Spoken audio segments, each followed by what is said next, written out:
A+2 സ്വാഗതം. എന്താണ് പിന്തുടർച്ചാ അവകാശം? പലർക്കും ഇത് സംബന്ധിച്ച് വലിയ സംശയങ്ങൾ ഉണ്ട്. ലീഗൽ ഹെയേഴ്സ് എന്നാണ് പിന്തുടർച്ചാ അവകാശികളെ പറയുന്നത്. ഇത് എന്തൊക്കെ കാര്യങ്ങൾക്ക് നമുക്ക് ഈ പിന്തുടർച്ചാ അവകാശം സംബന്ധിച്ച കാര്യങ്ങൾ വേണ്ടതുണ്ട് എന്ന് ആദ്യം മനസ്സിലാക്കുക. ഒരു വ്യക്തി യാതൊരു തരത്തിലും അദ്ദേഹത്തിൻ്റെ സ്വത്തുക്കളെ സംബന്ധിച്ച് ഒരു വ്യവസ്ഥകളും ഉണ്ടാക്കാതെ മരിക്കുന്നെങ്കിൽ, അഥവാ അദ്ദേഹം ഒരു വിൽപത്രം തയ്യാറാക്കാതെ മരിക്കുന്നെങ്കിൽ, അദ്ദേഹത്തിൻ്റെ മരണശേഷം സ്വത്തുക്കൾ അദ്ദേഹത്തിൻ്റെ പിന്തുടർച്ചാ അവകാശികൾക്ക് ലഭിക്കും. മരിച്ച ആളിൻ്റെ അവകാശികൾ ആരൊക്കെയാണ്, അവർക്ക് എന്ത് ഓഹരികൾ ലഭിക്കും എന്നിവ സംബന്ധിച്ചിട്ടുള്ള നിയമങ്ങളാണ് പിന്തുടർച്ചാവകാശ നിയമത്തിൽ ചർച്ച ചെയ്യപ്പെടുന്നത് അഥവാ ഉൾപ്പെടുത്തിയിരിക്കുന്നത്. ഹിന്ദുക്കൾക്കും ക്രിസ്ത്യൻ മുസ്ലിം വിഭാഗങ്ങൾക്കുമെല്ലാം അവരുടേതായ പ്രത്യേക നിയമങ്ങൾ ഇക്കാര്യത്തിൽ ഉണ്ട്. ഇത്തരത്തിൽ മരണപ്പെട്ട ആളിൻ്റെ ഭൂമി വാങ്ങുന്ന അവസരത്തിൽ നിയമപരമായ അവകാശികൾ ആരൊക്കെയാണെന്ന് വാങ്ങുന്ന വ്യക്തി ഉറപ്പാക്കിയിരിക്കണം.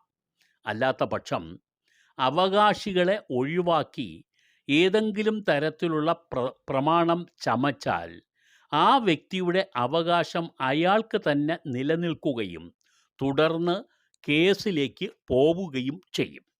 അതുകൊണ്ട് ഒരു ഭൂമി, മരണപ്പെട്ട ആളിൻ്റെ ഒരു ഭൂമി വാങ്ങുമ്പോൾ നമ്മൾ ഇക്കാര്യങ്ങളെല്ലാം പരിശോധിച്ചിട്ടാണ് ചെയ്യേണ്ടത്. ഇന്നത്തെ ആദ്യ എപ്പിസോഡിൽ ഹിന്ദുക്കളുടെ പിന്തുടർച്ചാ അവകാശം സംബന്ധിച്ച കാര്യങ്ങൾ വിവരിക്കുന്നു.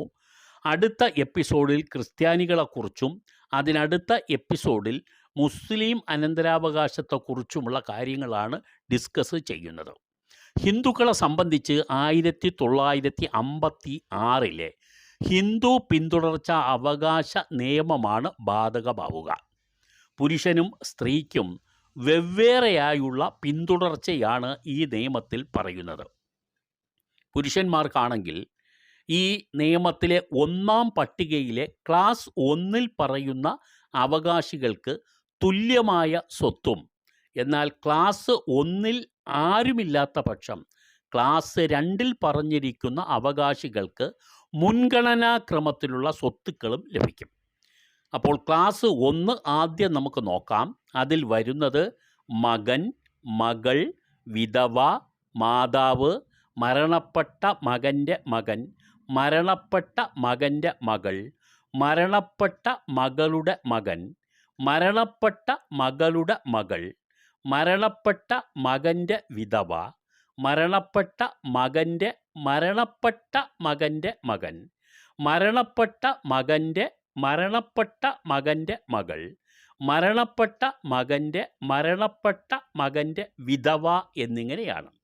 ഇത് ഒരു പ്രാവശ്യം കൂടി നിങ്ങൾ കേൾക്കുകയാണെങ്കിൽ മാത്രമേ ഇതിൽ നിങ്ങൾക്ക് വ്യക്തത വരികയുള്ളൂ.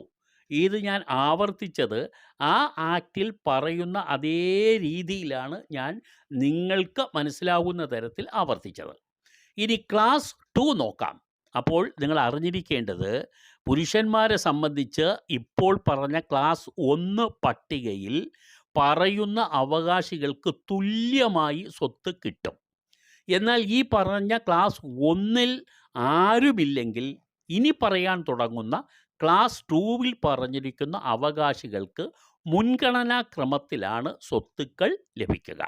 ക്ലാസ് 2: 1 പിതാവ്, 2 മകൻ്റെ മകളുടെ മകൻ, മകൻ്റെ മകളുടെ മകൾ, സഹോദരൻ സഹോദരി. 3-മതായി മകളുടെ മകൻ്റെ മകൻ, മകളുടെ മകൻ്റെ മകൾ, മകളുടെ മകളുടെ മകൾ, മകളുടെ മകളുടെ മകൻ. 4 സഹോദരൻ്റെ മകൻ, സഹോദരിയുടെ മകൻ, സഹോദരൻ്റെ മകൾ, സഹോദരിയുടെ മകൾ. 5-മതായി പിതാവിൻ്റെ പിതാവ്, പിതാവിൻ്റെ മാതാവ്. 6-മതായി പിതാവിൻ്റെ വിധവ, സഹോദരൻ്റെ വിധവ. 7-മതായി പിതാവിൻ്റെ സഹോദരൻ, പിതാവിൻ്റെ സഹോദരി. 8-മതായി മാതാവിൻ്റെ പിതാവ്, മാതാവിൻ്റെ മാതാവ്. ഒൻപതാമതായി മാതാവിൻ്റെ സഹോദരൻ, മാതാവിൻ്റെ സഹോദരി. ഹിന്ദു സ്ത്രീയുടെ പിന്തുടർച്ചയെ സംബന്ധിച്ച അവകാശക്രമത്തിൽ നേരത്തെ സൂചിപ്പിച്ച പുരുഷന്മാരുടേതിൽ നിന്ന് ചില മാറ്റങ്ങളുണ്ട്. സ്ത്രീ മരണപ്പെട്ടാൽ അവരുടെ സ്വത്ത് മക്കൾക്കും, മക്കൾക്ക് എന്ന് പറഞ്ഞാൽ മരിച്ചുപോയ മക്കളുടെ മക്കൾ ഉൾപ്പെടെയാണ്, ഭർത്താവിനും തുല്യമായി ലഭിക്കും. മക്കളും ഭർത്താവും ഇല്ലെങ്കിൽ ഭർത്താവിൻ്റെ അനന്തരാവകാശികൾക്കും, അവരില്ലെങ്കിൽ മാതാവിനും പിതാവിനും കൂടിയാണ് സ്വത്ത് ലഭിക്കുക. അവരില്ലാത്ത പക്ഷം പിതാവിൻ്റെ അനന്തരാവകാശികൾക്കും, അവർ ഇല്ലാത്ത പക്ഷം മാതാവിൻ്റെ അനന്തരാവകാശികൾക്കും സ്വത്ത് ലഭിക്കും. എന്നാൽ നമ്മുടെ കേരളത്തിൽ മരുമക്കത്തായ സമ്പ്രദായം പിന്തുടർന്ന് വരുന്ന ഹിന്ദു സമുദായത്തിൽപ്പെട്ട സ്ത്രീകളുടെ പിന്തുടർച്ചയിൽ ചില വ്യത്യാസങ്ങളുണ്ട്. ഇവിടെ ഭർത്താവിൻ്റെ സ്ഥാനത്ത് അമ്മയാണ് അവകാശി. അതായത് സ്വത്ത് ആദ്യം അമ്മയ്ക്കും മക്കൾക്കും തുല്യമായി ലഭിക്കും. മക്കൾ എന്നാൽ മരിച്ചുപോയ മക്കളുടെ മക്കളും ഉൾപ്പെടും. മകനോ മകൾക്കോ ലഭിക്കുമായിരുന്ന ഓഹരി അവർക്ക് കൂട്ടായി ലഭിക്കുകയും ചെയ്യും. മരണപ്പെട്ട സ്ത്രീക്ക് മക്കളും അമ്മയും അവകാശികളായില്ലെങ്കിൽ അവരുടെ സ്വത്ത് പിതാവിനും ഭർത്താവിനും കൂടി ലഭിക്കുകയും ചെയ്യും. പിതാവില്ലെങ്കിൽ ഭർത്താവിന് മാത്രമായിട്ടും മറിച്ചും സ്വത്ത് ലഭിക്കും. ഇവർ ആരുമില്ലെങ്കിൽ മാതാവിൻ്റെ അനന്തരാവകാശികൾക്കും, അവരില്ലാത്ത പക്ഷം പിതാവിൻ്റെ അനന്തരാവകാശികൾക്കും, അവരുമില്ലെങ്കിൽ ഭർത്താവിൻ്റെ അനന്തരാവകാശികൾക്കും സ്വത്ത് ലഭിക്കും. എന്നാൽ 1/12/1976 കേരള ഹിന്ദു കൂട്ടു കുടുംബ വ്യവസ്ഥ നിർത്തലാക്കൽ ആക്ട് നിലവിൽ വന്നതോടെ മരുമക്കത്തായ സമ്പ്രദായം ഇല്ലാതായിട്ടുള്ളതാണ് എന്ന് ഓർക്കണം. ഇതുമൂലം പ്രസ്തുത ആക്ട് നിലവിൽ വന്ന 1/12/1976 മുമ്പ് ജനിച്ച മരുമക്കത്തായം പിന്തുടർന്നു പോന്നിരുന്ന സ്ത്രീകൾക്ക് മാത്രമേ മുകളിൽ പറഞ്ഞ മാറ്റം ബാധകമാവുകയും ഉള്ളൂ. അടുത്ത എപ്പിസോഡിൽ ക്രിസ്ത്യാനികളെ സംബന്ധിച്ചിട്ടുള്ള പിന്തുടർച്ചയുടെ കാര്യം നിങ്ങളുമായി പങ്കുവെക്കുന്നതാണ്. നന്ദി.